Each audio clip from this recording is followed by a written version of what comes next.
Daryl Bem a eu une longue carrière couronnée de succès en tant que professeur de psychologie à l'université Cornell. Aujourd'hui, lui aussi concentre son attention sur le sixième sens.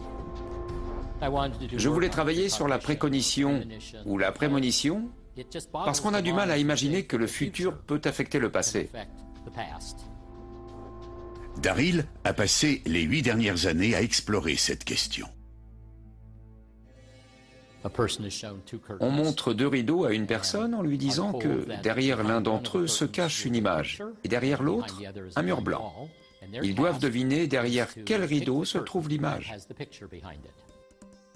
Tout comme Dean Radin, Daryl tente de découvrir si les gens sont capables d'anticiper les événements à venir. L'ordinateur attend qu'ils aient choisi un des rideaux et ensuite, sans tricher, sans tenir compte de leur choix, il prend une décision au hasard.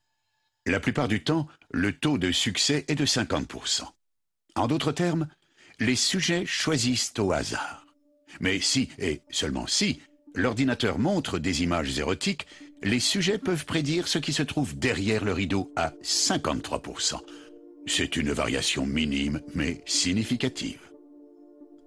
Daryl pense que cette capacité à ressentir des opportunités érotiques dans le futur s'est développée sur plusieurs millions d'années. Elle a été façonnée par l'évolution pour donner aux individus la possibilité de trouver des partenaires. L'évolution progresse grâce à l'avantage reproductif, c'est-à-dire la capacité à rechercher des partenaires et à avoir des opportunités sexuelles. Dans la perspective de l'évolution, il serait tout à fait possible que la précognition, ou quelque chose de ce genre, profite à l'avantage reproductif et à la sélection naturelle. S'il a raison, Daryl a révélé un aspect totalement insoupçonné de la nature humaine. Le temps ne s'écoule peut-être pas tranquillement dans une seule direction, et les humains qui sont sujets à l'évolution des espèces ont appris à utiliser cela à leur avantage. J'appelle ça ressentir le futur, parce que je veux montrer que le futur peut affecter nos sens, notre cognition et aussi nos émotions.